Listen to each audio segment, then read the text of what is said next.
नमस्कार मित्रांनो, ठरलं तर मग ही मालिका आता खूप रोमांचक वळण घेणार हे कन्फर्म झालंय. कारण लवकरच या मालिकेत प्रियाचे आईवडील म्हणा किंवा आई म्हणा हे कुठलं तरी कॅरेक्टर येणार आहे. आता ते कॅरेक्टर प्रियाला साथ देतं की सायलीला साथ देतं हे बघायला आपल्याला खूपच मजा येईल. पण त्याच्या आधी आपण आजच्या भागात काय झालं होतं ते जाणून घेऊया. तर आपण कालपर्यंत बघितलं होतं मालिकेत की अर्जुन सायली घरामध्ये असताना सुद्धा प्रियाने डेअरिंग करून तिच्या रूममध्ये एंट्री घेतली आहे आणि तिथे ती गाठोड शोधण्यासाठी सगळं सामान अस्तव्यस्त करते. पण तिला ते गाठोड कुठेही सापडत नाही आणि त्यातच तिचा धक्का लागून एक फ्लॉवर पॉट खाली पडतो आणि त्याच्या आवाजाने सायली अर्जुन रूमकडे येतात. मग आज पुढे काय झालं आपण ते बघूया. म्हणजे होतं काय, सायली अर्जुन जसं रूममध्ये एंट्री घेतात ते बघतात की सगळं सामान विखुरलेलं आहे, पण इथे तर कोणीच नाही. मग अर्जुनला वाटतं एखादा चोर आला असेल आणि आपण येतो म्हणून तो पळाला असेल. मात्र त्याच वेळेस सायलीला कपाटाच्या बाहेर एक ड्रेसचा तुकडा दिसतो. मग तिला कळते कपड्यात कोणतरी लपलेला आहे. मग ती अर्जुनला इशाऱ्याने सांगते आणि दोघे म्हणतात चल आपण बाहेर जाऊ, बाहेर गेला असं चोर असं बघू. म्हणून ते मुद्दाम दार बंद करतात, दार बाहेर उभे राहतात. मग प्रियाला वाटतं हे दोघं गेलेत.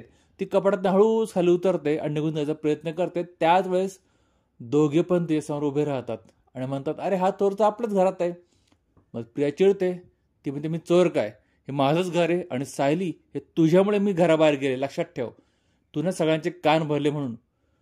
मग अर्जुन तिला विचारतो पण तू इथे का आली होतीस. ती म्हणते माझं काही सामान विसरलं होतं ते घ्यायला आले होते. अर्जुन म्हणतो तुझं सामान जर ऑलरेडी सगळं बाहेर फेकलं होतं ना, मग तुझं काय विसरलं इथे. ती म्हणजे तुला काय सांगू मी. मग अर्जुनची एक गोष्ट लक्षात येते, ही चिडली म्हणजे नक्कीच ते गाठोड शोधायला असेल. मग अर्जुन म्हणतो हो हो माझ्या लक्षात आलं, तुला काय शोधायचं होतं ते. तू जे काय शोधतेस ना ते मला ठाऊक आहे आणि तुझं सत्य सुद्धा मला माहीत आहे. मग ती म्हणते अर्जुन तू काय बडबड करतोस आणि मला तुमचं तोंडही बघायचं नाही असं म्हणून ते निघून जाते. मग सायली मात्र अर्जुनला विचारते की तुम्ही तिला असं का बोलत होतात की तुला जे तुम्हाला ते सत्य कळालंय किंवा ती जे शोधते तुम्हाला माहिती आहे. मग अर्जुन सगळं सांगतो की मधुभाऊने तुमचे गाठोडे तयार केले होते ना, त्यातले 2 गाठोडे, एक प्रियाचं आणि एक तुझं, दोन्ही गाठोडे मिसिंग आहेत आणि मला पक्की खात्री आहे की तुझं गाठोडं प्रियाकडे असणार, कारण प्रियाचं गाठोडं मी लपवून ठेवलं आहे. मग मात्र सायली म्हणते असं कसं, मला त्या प्रियाचं गाठोडं बघावं लागेल. मग दोघे रूममध्ये जातात.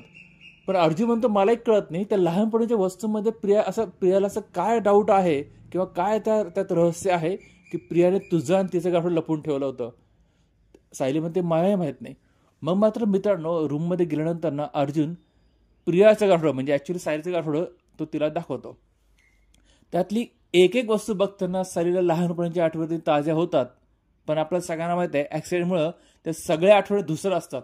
तिला आठवतं की ह्या वस्तू सोबत कोणीतरी खेळत होतं. मग हळूहळू काय होतं तिला धक्का बसायला लागतो आणि तुला आपल्या सगळ्यांना माहिती आहे तिला त्रास होतो. मग ते डोके पकडून असं गरगड लागतं तिला. मग अर्जुननं तिला सावरतो, त्या गाठोडं लपून ठेवतो पुन्हा आणि तिला धीर देतो. पुढे ज्यावेळेस अर्जुन स्टडी रूममध्ये बसला असतो त्यावेळेस सायली त्याच्यापाशी येत म्हणते की मला माफ करा की तुम्ही माझ्या आईवडिलांना शोधण्यात इतका प्रयत्न करताय आणि मी मात्र हे काय ट्रोमा घेऊन बसते, तो धक्का घेऊन बसते की लहानपणी काय आठवलं की मला फार त्रास होतो. अर्जुन म्हणतो हरकत नाही, काही प्रॉब्लेम नाही. ती म्हणते नाही नाही, मला तुम्हाला आठवत आहे का मला ना गाडीत बसला आणि स्पीड वाढवला की त्रास व्हायचा, पण तुमच्यामुळे माझा तो त्रास हळूहळू कमी झाला. तर यात पण मला तुम्ही मदत करा, या धक्क्यातनं पण तुम्ही सारवळ मला मदत करा. नाही तर काय होईल, आज मी प्रियाचं गाठोडं बघितलं तर एवढा त्रास मला झाला, उद्या ॲक्च्युली जेव्हा माझा गाठोडं समोर येईल मला किती त्रास होईल. अर्जुन म्हणतो ते सर्व ठीक आहे, पण मला एक कळत नाही आहे हे प्रियाने तुझं गाठोडं लपून ठेवलंच कुठं. मग सायली म्हणते मी आहे ना, मी सांगते, मी प्रियाची प्रत्येक नस ओळखते.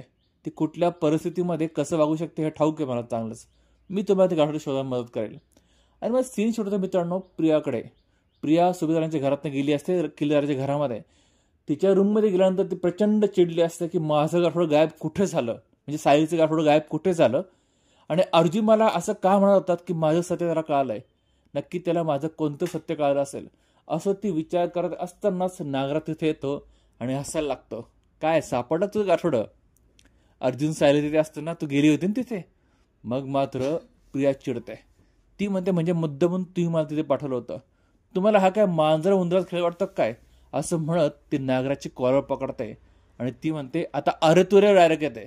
ती म्हणते माझं गाठोडं, ते सायलीचं गाठोडं तू किंवा महिपतने जर लपवलं असेल ना तर तुमची गाठ माझ्याशी आहे, असं चक्क ती नागराजला धमकी देते. मात्र नागराज तिच्याकडनं स्वतःचे कॉलर सोडून घेतो आणि तिला एक म्हणतो की तुला आज मी गोष्ट सांगतो की तुझं गाठोडं किंवा साडी गाठोडं ना मी लपवलं आहे ना महिपतनं लपवलं आहे, मात्र तुझी आम्ही अशी हालत करणार की आता तू विसरू शकत नाही. आणि तर इतका राग आला असतो तो पुन्हा प्रियाकडे खुन्नस दाखवत तिथून निघून जातो. दुसरीकडे मात्र महिपतने हवालदार पाटलांना फोन केला असतो आणि तो म्हणतो मला आजच्या आज त्या बाईचा पत्ता पाहिजे. पाटील त्याला विनंती करतो की ही केस खूप जुनी आहे, ती बाई कुठे राहते आज सध्या वेळ लागतो शोधायला, पण तरी पण मी तुम्हाला आज रात्रीपर्यंत त्या बाईचा पत्ता देतो. आणि मित्रांनो, इथे ही आजची मालिका संपते. उद्याच्या येणाऱ्या भागामध्ये अर्जुन सायली एक प्लॅन करतात. त्या प्लॅनमध्ये प्रिया बऱ्यापैकी अडकते. आता अर्जुन सायली मात्र ते प्रियाचं गाठोडं समजून म्हणजे सायलीचं गाठोडं समजून प्रियाच्या गाठोड्यापर्यंत पोहोचतात की नाही हे जाणून घेणारही उद्याचा आपल्याला भाग बघावा लागेल. त्याकरता चॅनल सबस्क्राईब करून बेल आयकॉन जरूर प्रेस करा. तुम्हाला आजचा भाग कसा वाटला कमेंट करून जरूर कळवा. भेटूया पुढच्या भागात, तोपर्यंत काळजी घ्या.